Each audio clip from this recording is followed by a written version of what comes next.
In today's demanding business climate, it's becoming apparent that virtual assistants are becoming more popular. The global intelligence virtual assistant market size is expected to reach approximately $14.1 billion by the end of 2030, registering a compound annual growth rate of approximately 24.3% over the forecast period, according to a new report published by Grand View Research, which was released in March of this year. Virtual assistants in the business world have certainly given new definition to the saying that many hands make light work.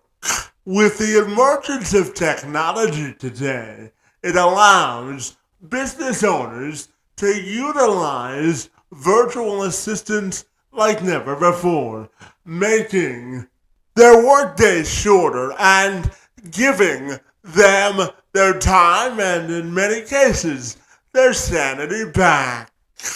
If you're a business owner or an entrepreneur who can relate to the start of this conversation, then there is a high likelihood that you'll stick around to hear exactly what Jonas has to tell you. He's assisted thousands of entrepreneurs to succeed in their businesses by doing outsourcing differently. He created the world's largest website for sourcing Filipino virtual assistants, Onlinejobs.ph, which has over 500,000 Filipino resumes and over 100,000 employers who are currently using the site to get their time back to run their business more effectively and increase their productivity overall.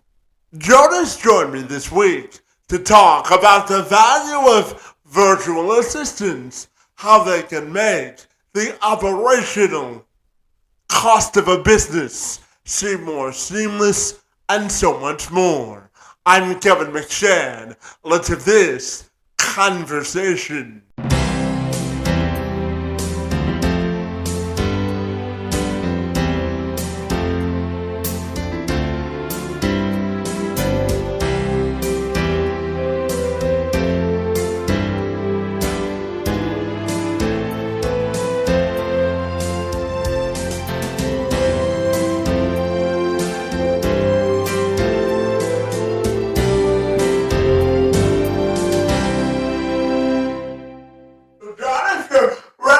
A moment to welcome you to the program, and I'm super excited to learn how you're changing the world and making business easier through virtual assistants. Great to see you this afternoon, and thank you so very much for being here.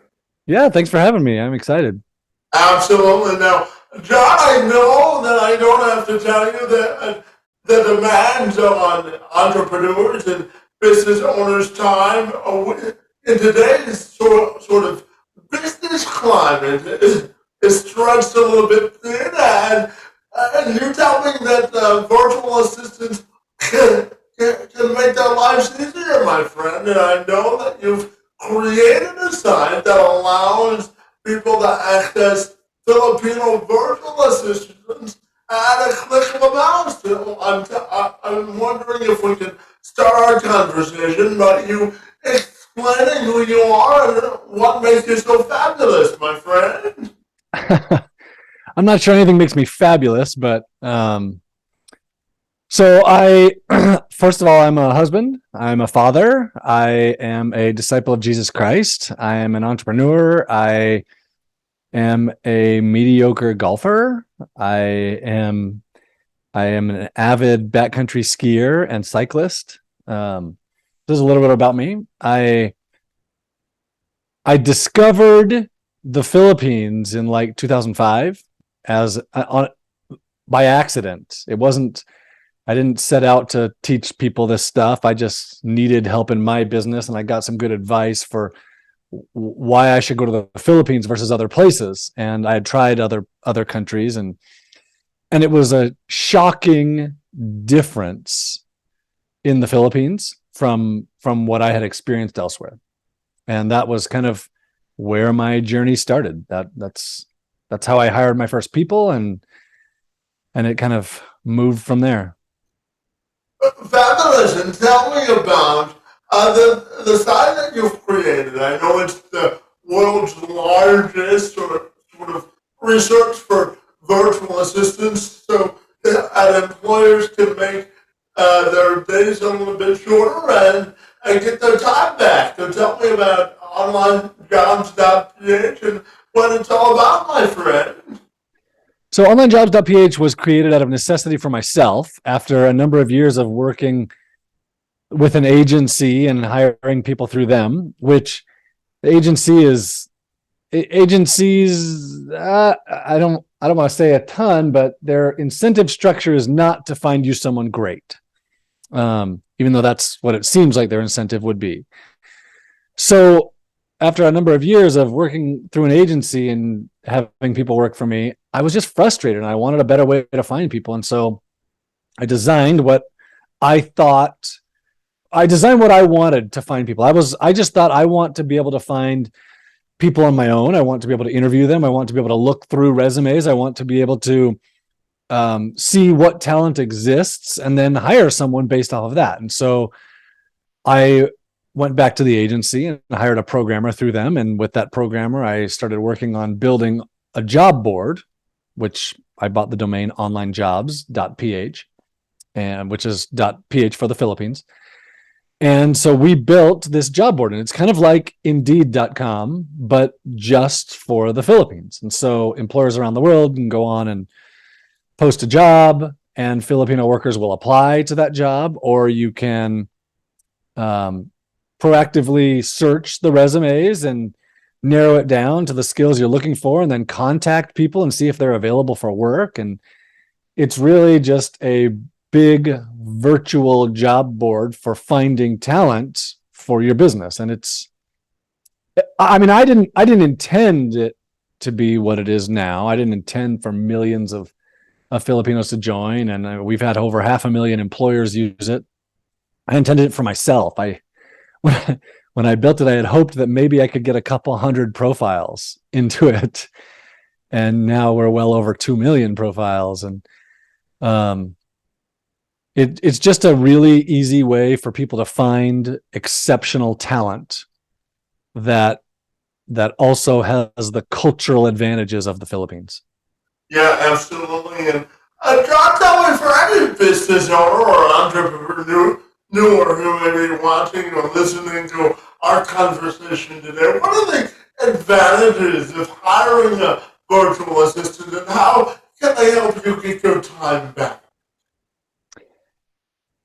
So, a virtual assistant, okay, so let's talk about a couple of things. A virtual assistant is no different than someone in your office, realistically. Especially since COVID, people are starting to recognize this. You have someone working remotely, that's virtual, right?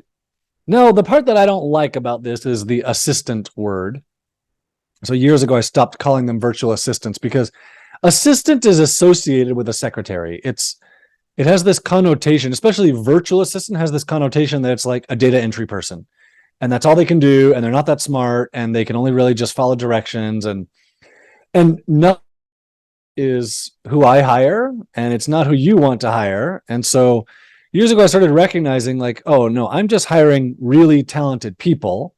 Oftentimes they're specialists at what they do. They're specialists at lead generation. They're specialists at building websites. They're specialists at social media marketing, or at copywriting, or at running Facebook ads or Google ads or programming or whatever it is, graphic design. And they just work online. And I just happen to only hire in the Philippines because that's what I've found works better than anywhere else. And so I started calling them OFS, Online Filipino Specialists, because it better gives an idea of who you're hiring and of who you're looking to hire rather than a virtual assistant, right?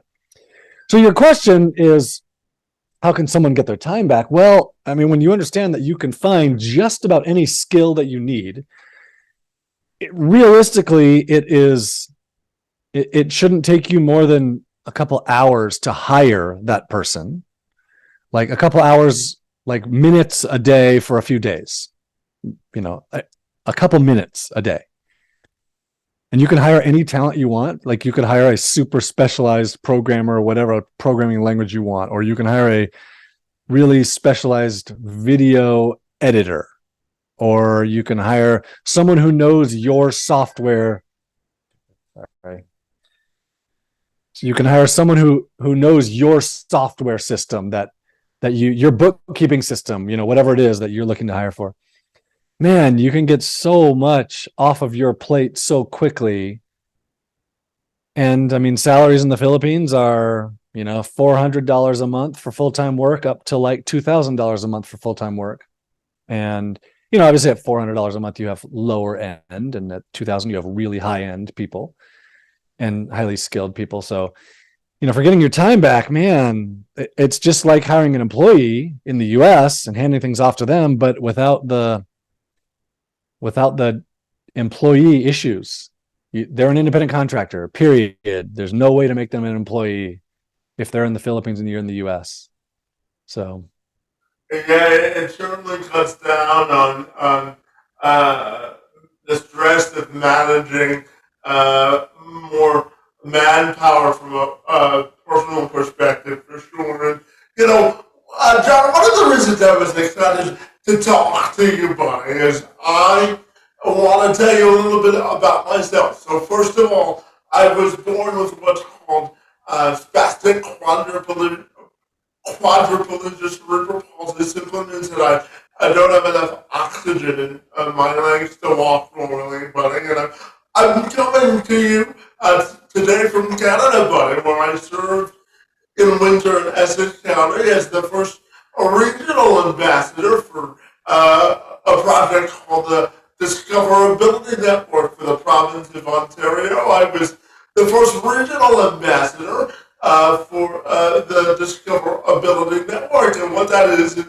it's an online job matching portal for individuals with disabilities and employers to get connected. So similar to your site, you upload profiles and you're instantly matched with folks with disabilities who want to work. If you're an employer, you can hire them instantly, and obviously, if you're a job seeker with a disability, it works the opposite way. So I'm curious to get your thoughts on how we can use technologies and job boards, such as yourselves, to make the workforce more inclusive for individuals with disabilities as well.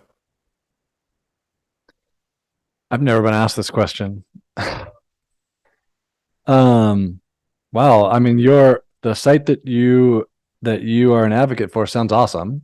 I mean, here's what I have seen.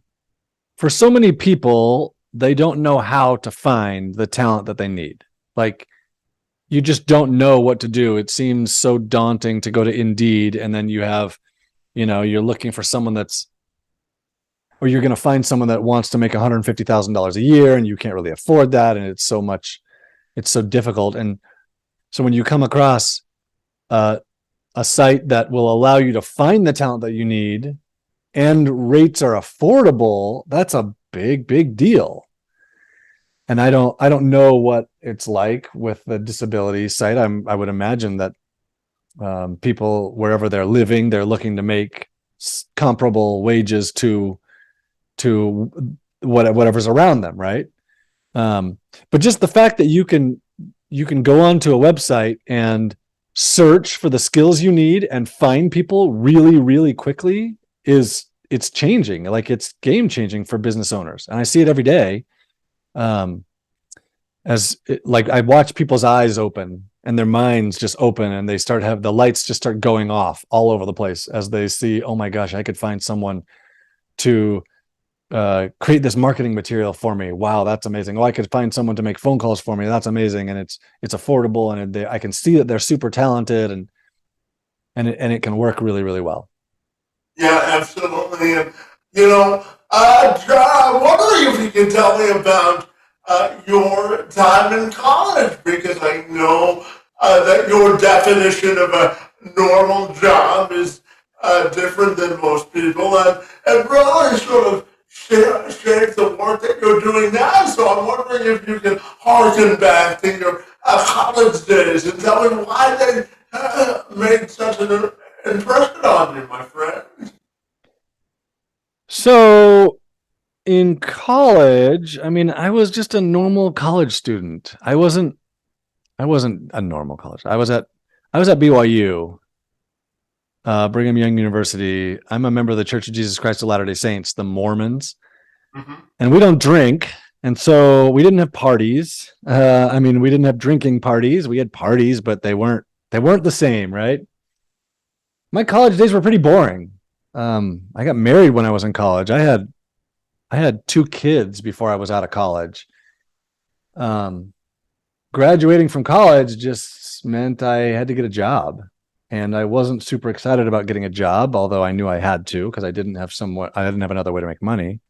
Um, but I did meet in college. I mean, I met my business partner, who's currently my business partner. We took a lot of classes together and worked on a lot of projects together, and it has been really amazing. And I met some of my best friends in college. Outside of that, I don't have a lot to say about it. Yeah, absolutely. John, I also wanted to talk to you about empowering employees, because I know it's an important thing that you advocate for on a personal and professional basis. So tell me about empowering remote employers and employees, and the power behind that initiative as well, and the benefits it can bring to a business. So I think in COVID, a lot of people realized that people are just as productive at home, and they're still getting their jobs done. And even even maybe people are more productive at home. I mean, there's been data about around people being more productive at home for a lot of years. Um, so remote work is not like foreign to anybody anymore. Um, what I think people kind of struggle with is, are they actually going to work when they're at home? And so I'll often see, in fact, today I got an email from someone that said, how do I track their time so that I make sure they're being honest? And I'm like, well, is that really how you want to make sure that they're being honest with you? You want to track every minute of their time and see what they're doing? Because I don't want to do that. And the people that are working for you don't want to do that. And I don't like it. And they don't like it. And so maybe a better way to do that, which actually is more empowering to the workers and more freeing to the employer, is to see, is stuff happening? Like, is work happening? Are they getting the work done? Did they spend 7 hours and 14 minutes or 7 hours and 48 minutes? Who cares? Doesn't really matter, right? But are things moving forward in your business? Are they delivering what they're supposed to be delivering on? And what I've found is that the more you let people be free, and you encourage them in their freedom and in what they're doing, and encourage them in the quality of their work and incentivize that, the more they have a desire to produce good quality work for you. Where if the more what I've seen is, the more that people are tracked, time tracking, the less incentivized they are to do really good work. So The less ambitious, right? yeah, I mean, it just feels like you don't care about me, you only care about my time. And when people know that you don't care about them, you only care about their outputs, Well, I mean, they don't care about you either. You know, they don't care about your business. They don't care about the work that they do. They're just there to do the bare minimum they have to. And it doesn't turn out great that way. Yeah, absolutely. And John, one of the reasons I was also excited to talk to you this afternoon, buddy, is because I am an old journalism major, so I originally went to college to become a sports reporter. I love the art of communicating, and you tell me that virtual assistants can help us solve communication issues in our businesses. So I'm wondering if you can expand on that for me. Can they help us solve communication issues? Well, I mean, and just thinking about this, they can improve the rate of communication. I mean, so many business owners are just strapped with time. And I mean, like, I have workers in the Philippines that communicate with customers every day. I have someone in the Philippines that goes through my personal email and helps me with my personal email. She writes draft emails to a lot of things, and then I edit them or just send them depending on what it was. And she does a really dang good job with it. I have people that in the Philippines that do my social media because I hate social media. And so, that's pretty relevant communication. They do all of my social media. So, I mean, they're super talented. Our customer support is all done in the Philippines, and they're really, really good at it. So there's communication with customers. My newsletter, which is how I communicate. I mean, I have like 100,000 people that get my newsletter every day. Not every day, it's 3 times a week. And most of that gets written in the Philippines. I have someone who's really, really talented, and they write a really good newsletter 3 times a week, and then I approve it and modify it or change it or whatever. It just makes my life so much easier to have them do it. And they write it in my voice, and they're really good at it. So, I mean, there's a bunch of ways where they can improve our communication. I know other people that have people in the Philippines making phone calls or receiving phone calls, doing sales phone calls, or like doing account management with the customers on the phone or through email or however it is. So yeah, there's all kinds of things where people are doing the communication. Yeah, absolutely. And John, tell me, how does a business owner know they're ready to hire their first virtual assistant? And what sort of interview tips or questions would you have for them as they go through the interview process? Okay, so um, what? How do I phrase this? What I'm about to tell you is the opposite of what almost everybody will tell you. Um, so what everybody tells you online, and I've seen like Gary Vaynerchuk repeat this advice of stick with what you're good at and outsource everything else. And I think that is terrible, terrible advice. I graduated from college of computer science. I'm a programmer. Should I stick with what I'm good at as a programmer and outsource everything else? No, you can't run a business like that. Someone's good at social media. Like, cool, you're good at social media, but so is everybody else on this planet. Like, should you stick with social media? No, you should run the business. You should be the CEO. So how do you know when you're ready to hire a virtual assistant? You know when you're ready when you have something that you could teach someone else to do. And the first person you're going to hire is going to be someone to do something that you know how to do, and preferably something that you are currently doing and don't like doing in your business. This way, it makes everything easier.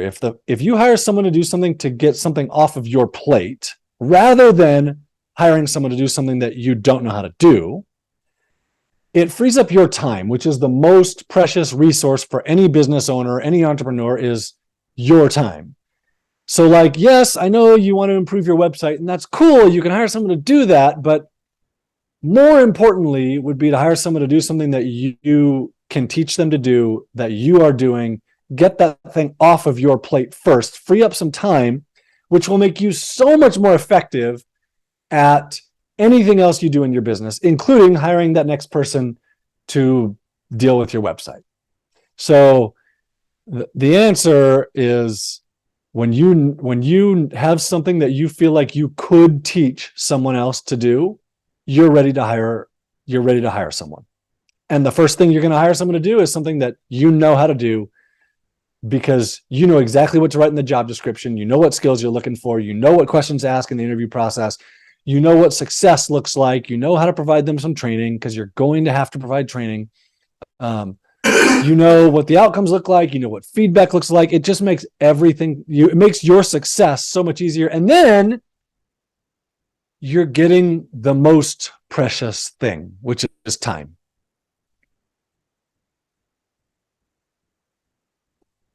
Yeah, absolutely. And John, tell me, how do you view the future of virtual assistants? Where do you think the industry is going overall?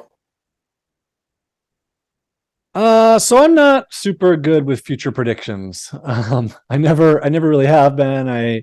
When I started what I started, it wasn't because I thought the future was going to be this great big virtual assistant thing. You know, I just started it because I needed it and I was trying to solve a problem. But I can say that every year, regardless of what I do, Onlinejobs.ph grows. And obviously COVID opened everyone's eyes to virtual work. And now, I mean, in the beginning, it was just like a small group of people hiring. It was just like online entrepreneurs hiring virtual workers that I saw. Now I see everything. I mean, we have businesses in every single industry, every type of business owner hiring people out of Onlinejobs.ph, realtors, lawyers, doctors, Google, insurance agents, small business owners, Uber, Canva, like local businesses, local print companies, or people selling on eBay, or people selling on Amazon, or car dealerships, or I mean, everybody. I see every single type of business now hiring people in the Philippines. And sometimes it's like, oh, we need this. I have a neighbor that said the first person he hired, he was super hesitant. He came to me and said, I need someone to take data from this piece of software, which comes in every day, and put it into that piece of software, because we're doing this and it's just time consuming and it sucks. So he hires this person. He was super hesitant. He didn't know if it would work. A couple months later, he texts me and says, I'm about to hire my 5th person in the Philippines. And this is amazing. And it's changed our business. All right. So in terms of like, what's the future of this? Well, there's a pretty good window into the future. Is that business right there? It's local. It's always been local employees. And now he's making his local employees more productive by giving them people in the Philippines to help them with their jobs. Yeah, absolutely. Anytime you can outsource things to make your life more enjoyable is always a good idea, my friend. And tell me, outside of work, you shared earlier in our conversation what you like to do for fun, but I'm curious, outside of work, how do you define your passion in life? How do I define what? Your passion outside of work. How do you define that in life for you? So I have always been driven by a couple things. One of them is freedom. I've always been driven by time freedom and money freedom. And so time freedom, I mean, money freedom is obvious. You know, you make a bunch of money. But time freedom has been a big driver for me. And so everything I've done in work has been driven towards that. But then outside of work, the reason for that time freedom is because I've always been driven by this quote that says, no other success in life compensates for failure in the home. So I have 5 kids and a wife, and my biggest thing in life is I want to succeed in my house. I want to succeed with my family. And so almost everything I do is based on like is this good for my family and my relationships? And so when I make choices to work or not to work, it's based off of that. We as a family ride bikes a lot. Like my kids they race mountain bikes. We ski a lot, and those are a couple things that we've chosen as a family to do because they allow us to do them together. We're like competitive basketball is not something that I could do with my kids. So I played hockey with my son for a lot of years, but as soon as he got into ninth grade, I wasn't allowed on the ice anymore, which meant I just drove him there and then sat there while he's with other people, not building a relationship with me anymore. And then when he turned 16, he was going to drive himself to the rink anymore, and that just meant that I couldn't be with him anymore, and that was problematic. So outside of work, I try and find ways to spend time with my wife and my kids. Yeah, absolutely. Being a dad and a husband is the most important job you'll ever have, John. I'm sure you'll agree with that, right? Yeah, absolutely. Absolutely. And John, my final question for you has to do with your own personal and professional legacy and how you want that to be defined. So personal, obviously, I want relationships with my family. That's the most important thing. My professional legacy, I don't really care what my legacy is professionally, as long as I was kind and good, and I don't want to have built something amazing and have been a jerk while doing it, and I don't want to make billions of dollars and have stepped on other people while doing it. So I always try and treat people well, regardless of if it's good for business or not. Obviously, we still have to do things that are good for business, but yeah, for my legacy, I've created hundreds of thousands of jobs. That's a good legacy. I mean, beyond that, I'll continue doing it, and I hope to create millions more. But yeah, my leaving a legacy is not part of my. It's not something I think about very often. Fair enough. And finally, John, if people want to get connected with you personally or Onlinejobs.ph, what's the best way they can do that, my friend? Yeah, so I don't do social media. I mean, I do, but I don't do it. So if you want to contact me on social media, you can. You'll get one of my OFS, and they will send it to me, probably. Maybe they'll just respond to you as if they're me. I am available through email, so you can use the contact link at any of my websites, which would be like onlinejobs.ph or johnjonas.com or 1vaoa.com or ofsguide.com. Any of these the contact us link doesn't go to me, obviously. It goes to people in the Philippines. But if you ask for me, they all know to forward it on to me, and I will respond to you directly. My newsletter is, like I said, it goes to a little over 100,000 people 3 times a week, and I get a really, really good response from it. I try really hard to make it informative and helpful. So that's a good one. You can subscribe to that at johnjonas.com. Or how to find a great virtual assistant or OFS, online Filipino specialist, is I cover that at 1vaoa.com. And that's like that's the best thing. If you're more interested in this, but you have questions, that's the thing to start with, is 1vaoa.com. Fabulous. Well, John, I want to thank you for joining me today and for your work in making the business and entrepreneurial world a little bit easier through virtual assistants. Your work in the space and time on my behalf is most appreciated, and I want to thank you for being here this afternoon. Thanks for having me. I appreciate it.